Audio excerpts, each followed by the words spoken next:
also made it clear that I wouldn't be in the business of attacking other conservatives, regardless of disagreements or personal issues. And I've always explained my logic was relatively simple.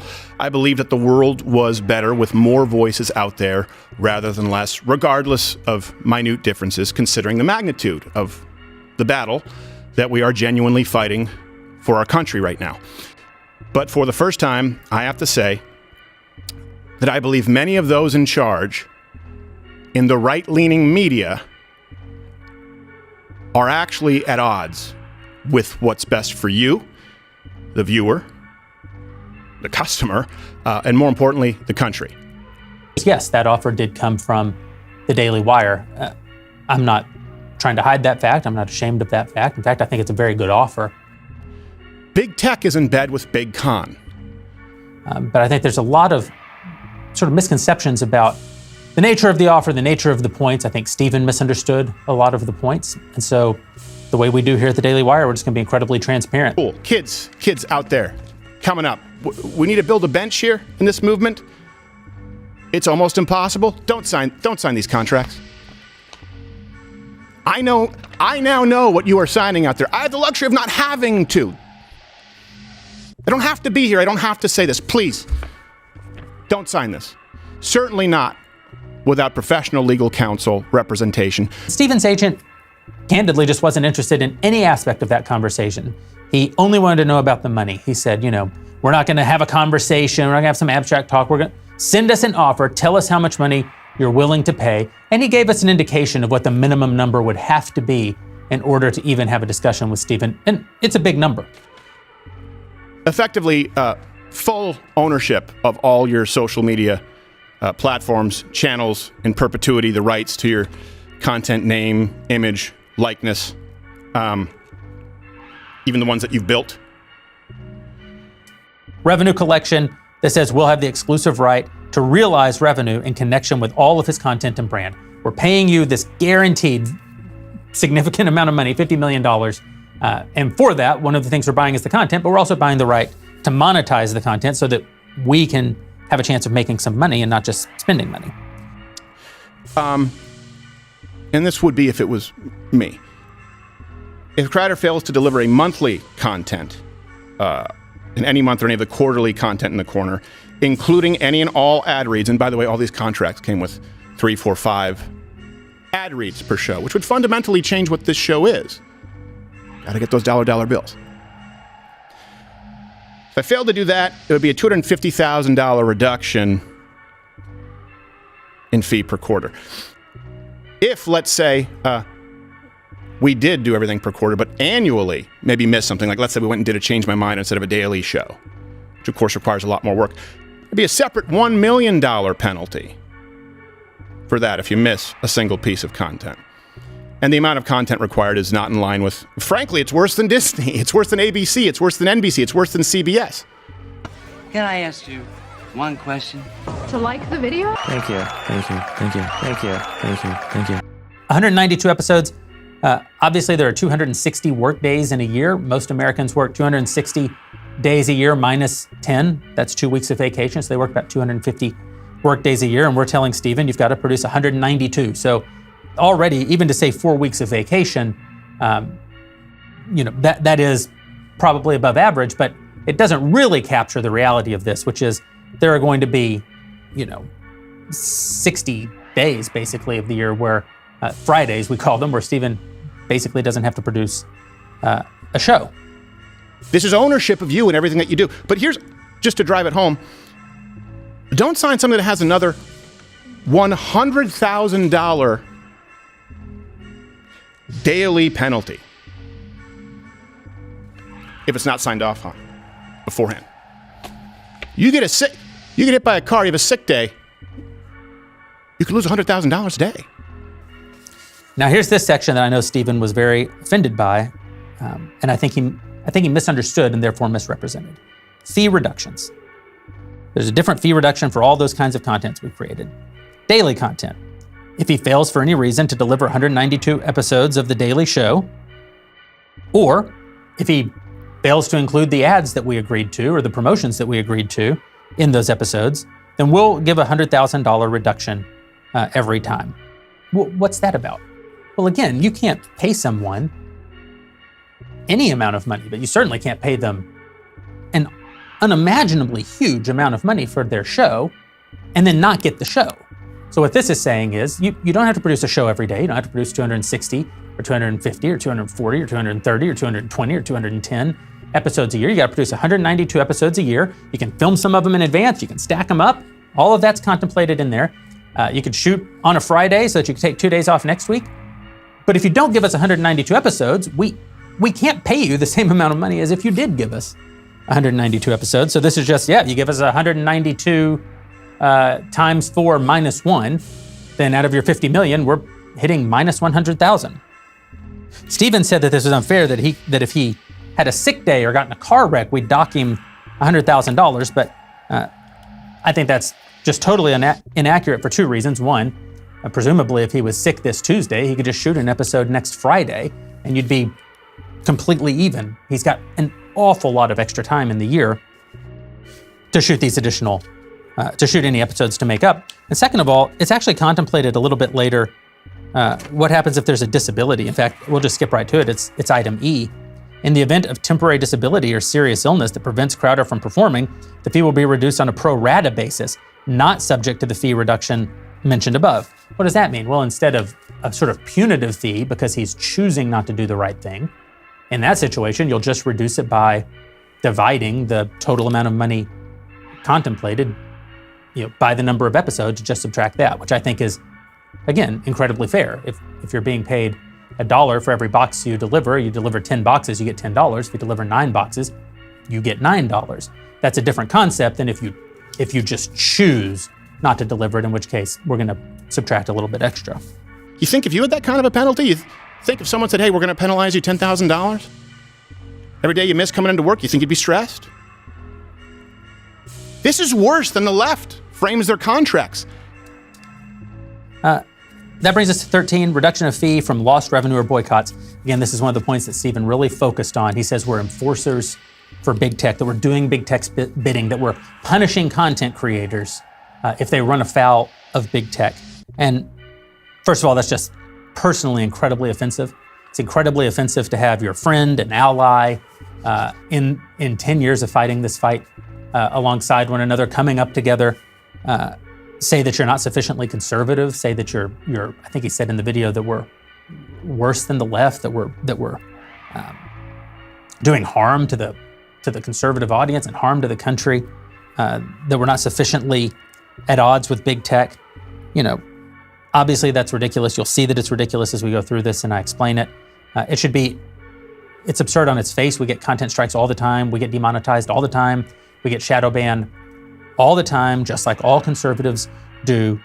We're investing tens of millions of dollars every year into technology to try to create alternatives. That's a long-term project. No one has built anything. Rumble is not a true competitor to YouTube yet. I hope that they become one. But right now, YouTube has many billions of people use YouTube, and many millions of people use Rumble. It's a long-term investment to build these alternatives, and Daily Wire Plus is an alternative platform. But right now, we all still are dependent for getting our message out to have access to big tech and to monetize our content. We have to have access to big tech. That's where the audience is, and it's where the money is. It's also where Steven Crowder has made his entire name. He's the biggest conservative YouTube star of all time. He put out his video criticizing us in this contract as not being sufficiently conservative. The number one place people will view it is on YouTube. And that's not wrong. That's where people are. Of course they're going to watch it on YouTube. Of course he's going to put it out on YouTube. That's where the audience is. Now, Stephen might respond by saying, yes, but I don't make any money off of YouTube. I have been demonetized there. And that's a point that we'll talk about here. Nevertheless, obviously, you and I and everyone else, when we go to YouTube to watch Steven Crowder may be demonetized and he may not make any money. YouTube, though, still makes money off of us. And so in that way, Steven is still driving success for YouTube. It's unfortunate that YouTube has chosen to cut him out of participating in that success. In fact, I think YouTube is utterly wrong. The only time I've ever talked to the CEO of YouTube It was to criticize her for her treatment of Steven Crowder. I didn't even talk to her about the Daily Wire. I had nothing to say at that moment about Daily Wire, but at that time they had demonetized Steven. And I used my one audience with one of the most powerful CEOs in the world to tell her that what she was doing to Steven Crowder was absolutely unethical and wrong. Did you? Subscribe. Well, you should. I thank you.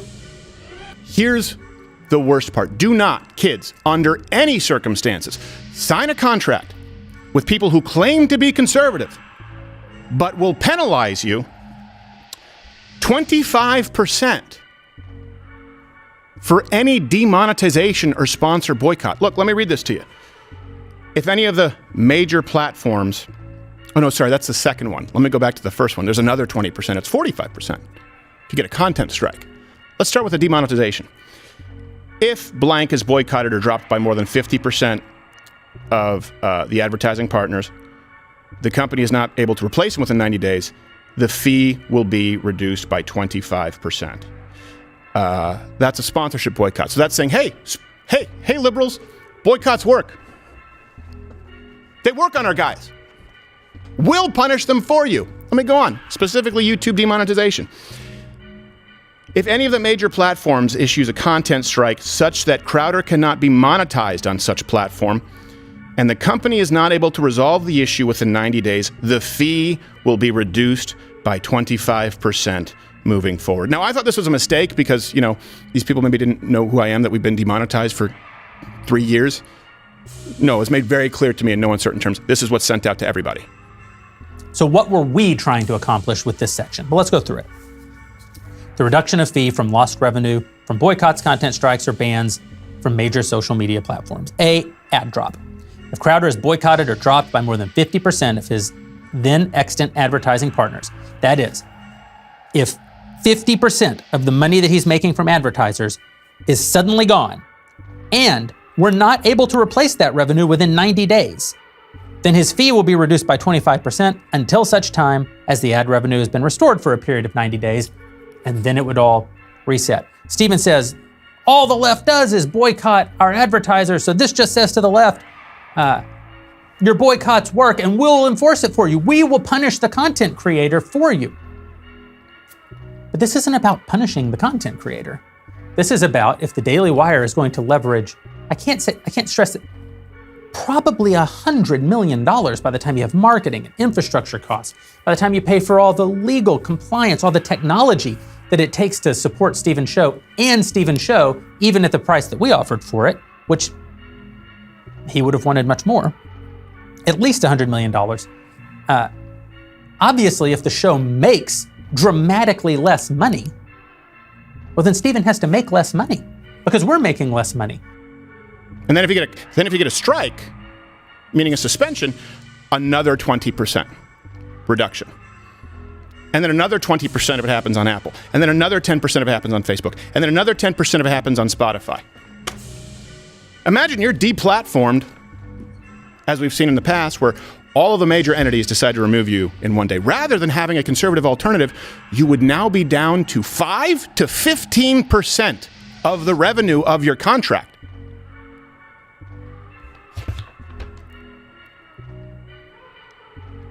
Think about this for a second. Those in charge, the big conservative, the big con, and it really is the biggest con going right now, they're making it known in their contracts that they will enforce the guidelines of big tech and punish conservatives on their behalf. Don't worry, Wojcicki. Trust me, these conservatives will stay in line. If they get demonetized, we take away 25% of their operating budget. Take another 20% away if they get a hard strike. Hey, don't worry, Zuckerberg. We've got your back. Hope to see you at the UFC Apex. Ban. The Crowder content cannot be released on any of the major platforms because of his content being banned from those platforms. Then we'll reduce the fee if YouTube 20, if Apple 20, if Facebook 10, if Spotify 10. Same kind of concept. If the content simply cannot appear and therefore cannot not only be used for marketing, cannot be used to grow the brand, also can't be monetized, well, we can't pay him the same as if it was. If you're making 25% of your money on YouTube, and now YouTube is permanently gone, you can't make that money anymore. It's not punishment. Let me ask you, can you imagine if this show not only was never permitted to take risks per our contract as it relates to big tech guidelines, like as far as the content guidelines, right? There's content guidelines and there's advertiser guidelines. Can you just imagine a world where this show could never take risks in relation to those guidelines on, say, things like mRNA injections, election integrity, take your pick. But one step further, if this show had to be advertiser friendly on YouTube, those guidelines pretty much read, don't say anything offensive ever. Well, what's offensive? Whatever is stuck in Susan Wojcicki's craw that day. And this is really what it comes down to. Stephen's philosophy seems to be, I deserve to be paid millions and millions and millions of dollars, whether my show drives the revenue or not. That's not a business relationship. He's not looking for a business relationship. He's looking for a benefactor. The Daily Wire is not a nonprofit. We aren't benefactors. We're a business. We only get to eat what we kill. You know, the free content only exists because of those who subscribe. I've promised you we won't do more than one sponsorship spot per show. I will keep my word on that until this show ends. Why? Because it's designed for you. It's not designed for the sponsors. If it's 4, 5, 6, 7 sponsors, they're no longer the product, you're the product. So we've adapted here. I don't need this. We've been demonetized, and we're not beholden to sponsors who might get boycotted, because the sponsors that we have are going to go wherever we go anyway. We know that beyond any shadow of a doubt. That's the luxury of doing business honestly. He'll deliver a 1.5-hour Louder with Crowder audio-video show of a quality and kind consistent with the shows that he's currently producing, 4 days a week. That's 192 original episodes a year if you factor in 4 weeks of vacation, including all ad reads and promotions as requested by us. So you've never heard me say or write anywhere online that these offers weren't paying enough money. Why? Because it's not about the money. It's kind of unreal to me that the only thing these people can still talk about is the money. The conversation was about conservatism, the movement, and big tech. They keep talking about money. I'm talking about a country. I'm talking about a movement. I'm talking about making a difference. Seriously, I cannot understand a single word you're saying.